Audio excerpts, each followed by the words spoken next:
Hey, welcome back everybody. Sunday, December 10th, 2023, and Amazon has announced this past week a whole bevy, a whole list of new fees and fee structures that every seller on Amazon needs to know about, whether you're a current seller or if you're thinking of becoming a seller. These fees are super important. They have to do with FBA and storage and some other things. So the best thing for me to do is jump over to my computer and show you the exact breakdown of all the fees, because there's quite a few of them, and hopefully this will help out a lot of you guys that are Amazon sellers, or if you are hoping to become one, this will give you a better idea of what they charge. Let's jump over and check out the new Amazon fee and fee structures.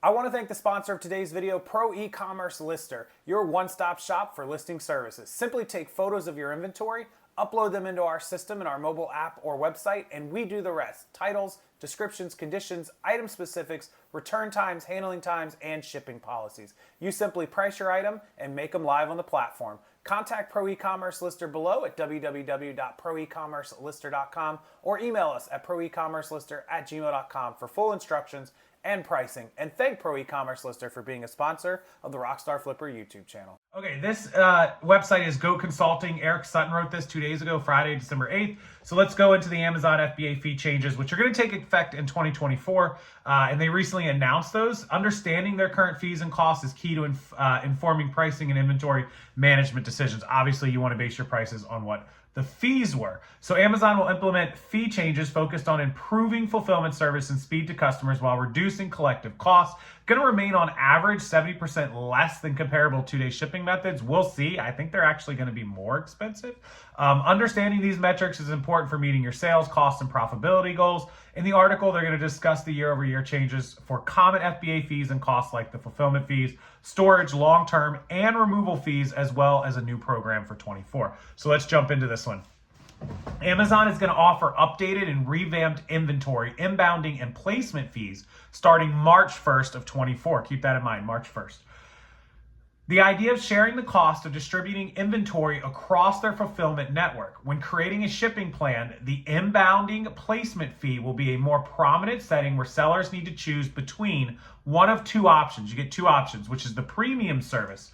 The shipping plan is sent to a single receiving center or fulfillment center, and Amazon will decide where they distribute the inventory across their fulfillment network for a fee. So in other words, you're going to send it all to one spot and they'll take care of the rest. It's going to cost you a fee.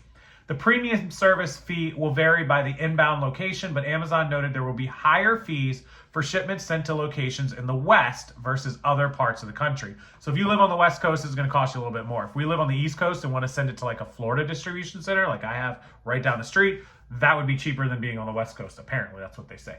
The discounted service is will send your inventory to multiple inbound locations yourself. So you'll be sending them out to different places. And for a reduced fee or no fee. So you pay the fee to get to go to one center, or you can ship it to multiple centers and you'll have a reduced or no fee. The discount will depend on several factors, such as the number of shipments, the inbound location, etc., etc. The inbounding and placement fee on average will be 27 cents per item of standard size. It's going to be $1.58 for large, bulky size products and are charged 45 days after the products are received. However, the size, weight, and service will place you in specific tiers and fees, which they put screenshots here, which I can zoom up on a little bit for you guys. And you can see the 16 ounce or less, 12 ounce or less, large standard, 12 ounce to 1.5 pound, 1.5 to 3 pound, 3 pound to 20 pounds, so on and so on. And then as you scroll down here to large bulky items, you can see that as well. You guys can come back here. I'll link their site below and check out all these fees. You can screenshot them on your computer so you have them for later. Historically, through the FBA inventory placement service, which ends February 29th, the day before March 1st, obviously, leap year, 29th, sellers could send FBA shipments to a single location for a fee, but by default, Amazon would split the shipping plan into multiple shipments to spread inventory across their distribution network. It is important to recognize that unless you used Amazon's previous FBA inventory placement service, this is an additional fee that will need to be accounted for. So they were trying to get a better way of basically putting the products where they need them across the country. It makes sense to me. Changes to Amazon FBA fulfillment fees for 2024. On average, Amazon will decrease the FBA fulfillment fee rates for standard size products by 20 cents per unit. and for large bulky size products by 61 cents per unit. So that's going down. That's very helpful. So that will offset a lot of that placement fee. The actual selling fulfillment fee will offset the placement fee on a lot of items, not all of them. By creating a more granular size tier, a seller that was previously on the low end of a particular size tier will benefit from this change. Here is the size tier. So they give you all the shipping weights, the approximate or the actual 24 fulfillment fee from January to February. Then they give you the 24 fulfillment fee from February to April, and then the fee from April, right? So as it goes up or goes down, you can see the increase, decreases. Small standard size, large standard size, obviously higher prices. These changes will be rolled out in 2 phases, with the FBA fees changes coming on February 5th and on April the 15th.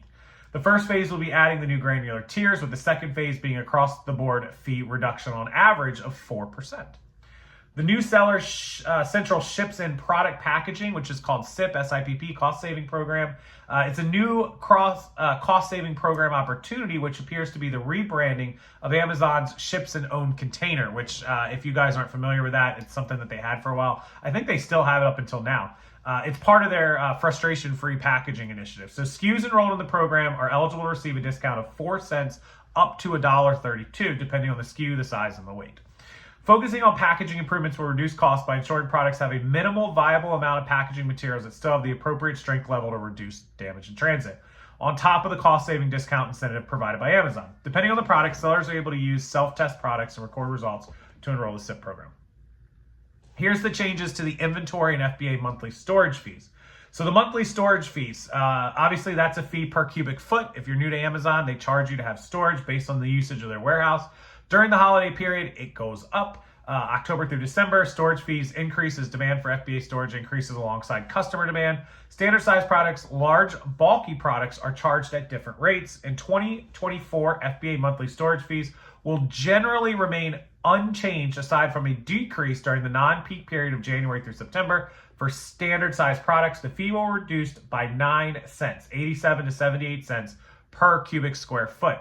Sellers can reduce the monthly storage fees by reviewing the space efficiency of their packaging and storage and avoiding carrying inventory excess to customer demand. So they're bringing down that storage. And my guess is they have less inventory in their buildings. They want people to send more stuff in, slowdown of the economy. I've touched on this a lot, guys. Prior to April 1st of 2024, here was the price. And then after April 1st, when it comes into play. And then the new low inventory level fee, if you have low inventory that is not on hand to keep up with a 28-day historical demand, you're going to get a fee. Like, they want you to have that stuff in stock if people are buying a lot of it.